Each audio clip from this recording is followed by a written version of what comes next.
to some theme of the morning where we were speaking about medicine and some relation between the new ways to manage a kind of maladies that afflict humanity.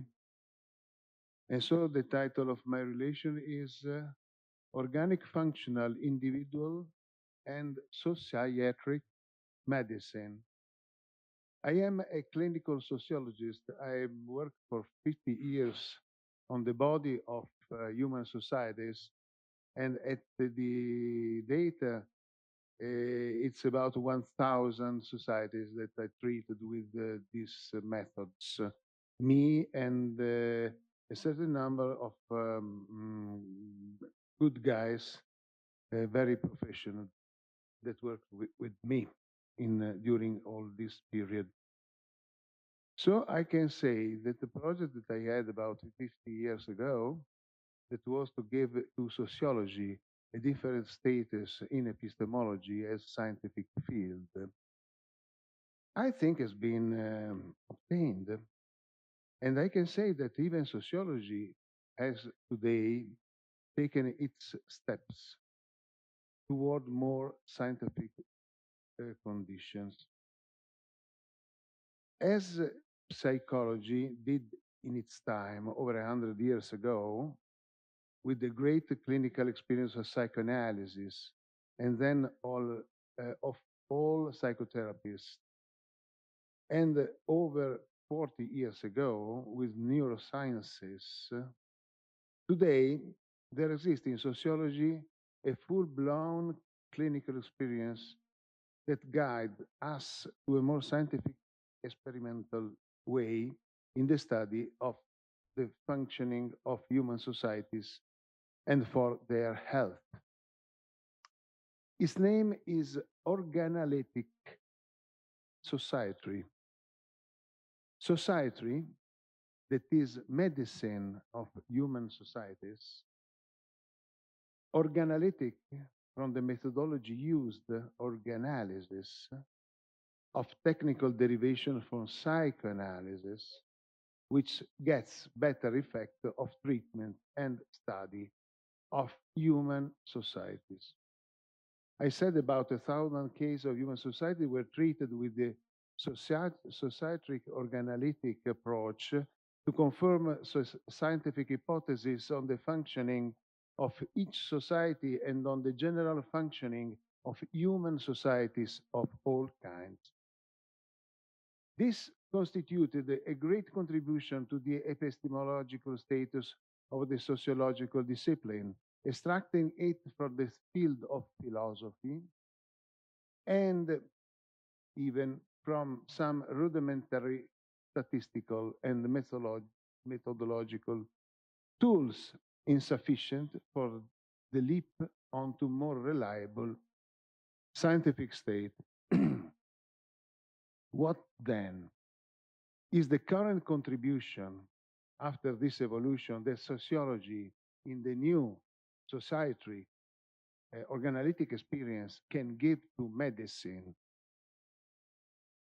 In medicine, the first cause of individual pathologies comes from deficit in function of organs of the individual human organism.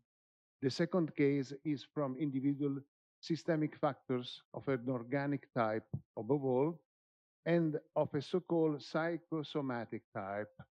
However, if we reflect how much discomfort and how many pathologies interact or depend on everyone's social, societal life, the striking case of the recent pandemic has highlighted how the social societal factor is quite incisive. And all of epidemiology has long opened a window onto this very extensive and fascinating field on a scientific level, relevant on a medical level. Then, occupational medicine, the psychiatry of schizogenic or in general pathogenic society, the communality of risk lifestyles and behaviors that affects health, burnout, shared custom in general, and for example, food ones, demonstrate which evidence how much the birth and spread of human pathology is linked to the social and societal life of individuals. This defines the third level of nosological incidence after organ function and individual systems. Organalysis Society has in its mission rigorously joint care of study and the functioning of human societies from the minimum level of complexity, the union of two individuals, as for example in a love relationship, to the maximum level of complexity, the entire human species, the anthropological level. It deals with the internal working of the society and its relationship with the external environment.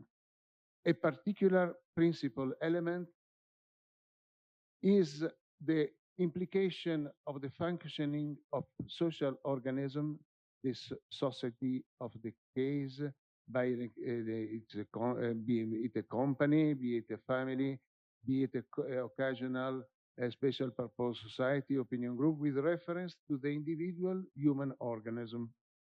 Numerous interventions based on organolytic societric therapy has been conducted to support and integrate individual medicine, for example, in the field of psychiatry, nutrition, hyposensoriality, and occupational medicine.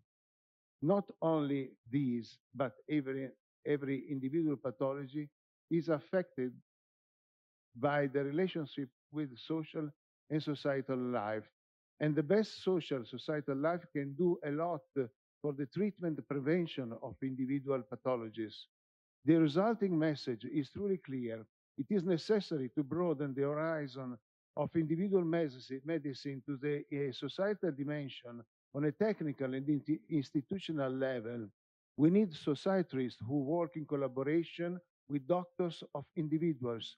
The general doctors of individuals has been reduced almost to bureaucrats in public health system, Italy above all, but also UK has similar problems, and they must regain the clinical plan of individual systemic vision and interaction, very scarce today, while it was much more developed until 50, 60 years ago, when biological, pharmacological, and surgery, the organic functional clinic, in short, were not so developed. As happened in the above mentioned case, if nosology comes to include the societal clinic, even the case of epidemic and endemic disease as malaria acquire a totally distinct perspective of contrast. Work on the environment, on domestic care, on the organization of first aid and hospital care, on prevention is structured in an orderly and planned manner as are the necessary investment and their parameters of result and technical humanitarian effectiveness.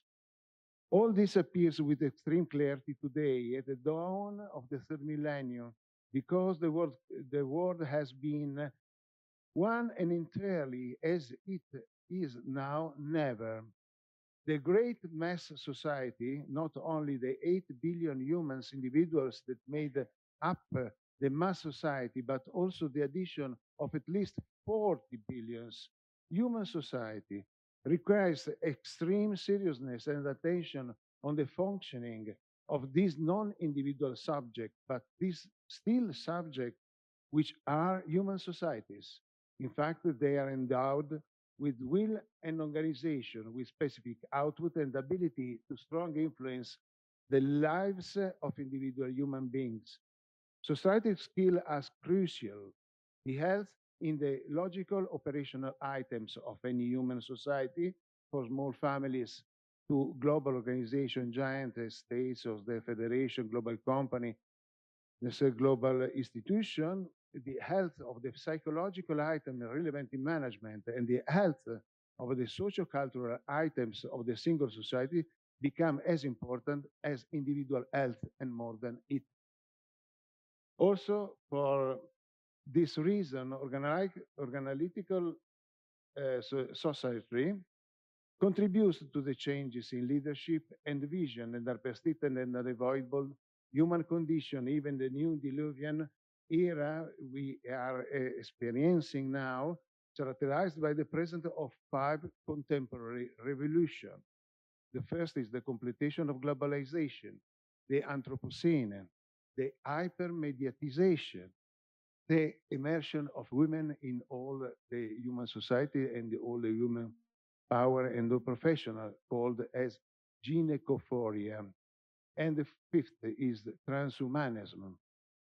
Societarism is, in this psychology and clinical society, comes at the service of change and at the guidance of the ship, a new kind of Noah ark in the perfect storm, and helps to understand what to do with 5 revolutions, including the different forms of transhumanism, from prostheses that can replace pieces of a human body to the point of almost physically reconstructing it, and to the AI that can equip it and also equip us still to studies on consciousness. The Sociatry clinic opens a new cognitive cycle, which is a tailored practice of the experimental method applied to open systems. Its cycle is architecture is the H.G.E.H, means heuristic, Gnoseology, Epistemology, and Hermeneutics, and works in a way of continuous updating and reinterpretation, given the always slightly changing nature of reference system, the human societies. On this basis, and I'm concluding, it's intuitive that what the impact could be on technological innovation and the future of science. Unfortunately, the topic would take us too far, and today I think is not the place for this further interstellar journey into the main universe. Thank you a lot.